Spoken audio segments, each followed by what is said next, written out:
Pilot और को pilot के बीच में। ये बातचीत क्या हुई आपको बताते हैं।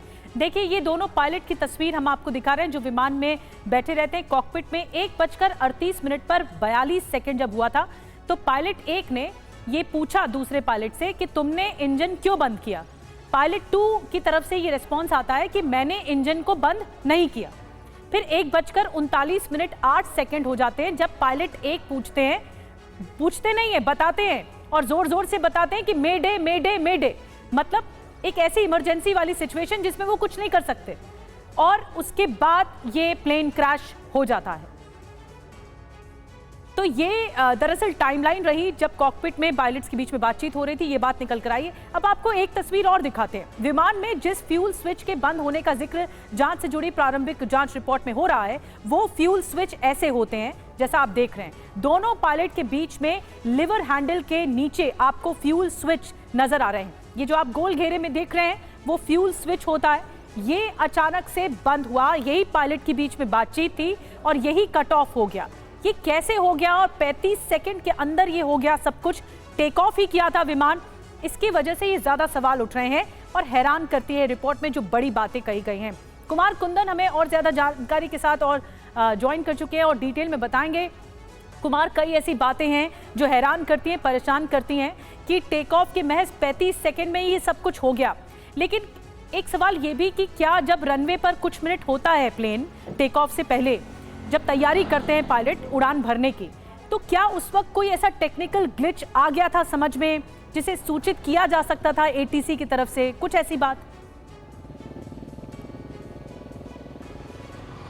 निधि, बहुत बेसिक बात है समझने वाली कि जब भी कोई फ्लाइट रन करने के लिए, टेक ऑफ करने के लिए आता है, उसके पहले कई सारी जो है फॉर्मेलिटीज़ होती है और उन तकनीकी बारीकियों से उसे गुजरना पड़ता है। ग्राउंड स्टाफ जब तक क्लियरेंस नहीं देता तब तक आगे नहीं बढ़ता है मामला। इसके अलावा एटीसी और तमाम तरह की चीज़ें।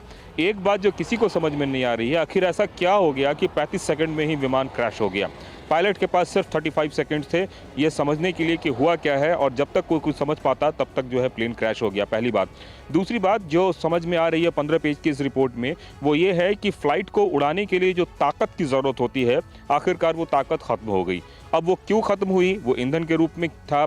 वो ईंधन क्यों नहीं प्रॉपर तरीके से काम सही जगह ईंधन कहीं क्यों नहीं इंजन तक पहुंच पाया? इंजन में कट ऑफ क्यों आया? एक इंजन क्यों रिट्रीव होने की कोशिश भी किया, दूसरा इंजन तो रिट्रीव भी नहीं हो पाया? तो ये तमाम तरीके की टेक्निकल हार्डनेस है जिस पे रिपोर्ट में अभी और भी ज़्यादा चर्चा होने बाकी है और 3 महीने का वक्त मुकर्रर किया गया है। आज चूँकि 1 महीना पूरा हुआ है विमान हादसे के, 1 महीने बाद इस तरह की बातें निकल कर सामने आई है।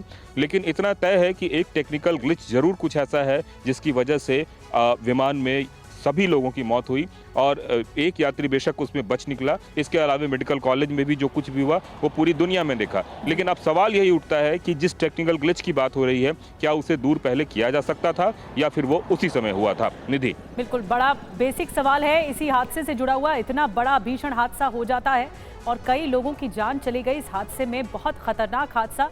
लेकिन अभी भी कई सवाल ऐसे हैं जिसका जवाब मिल नहीं पाया है। अब देखना होगा जो आगे रिपोर्ट आएगी उसमें क्या होता है। बहुत बहुत धन्यवाद कुमार कुंदन ये जानकारी देने के लिए रिपोर्ट के बारे में।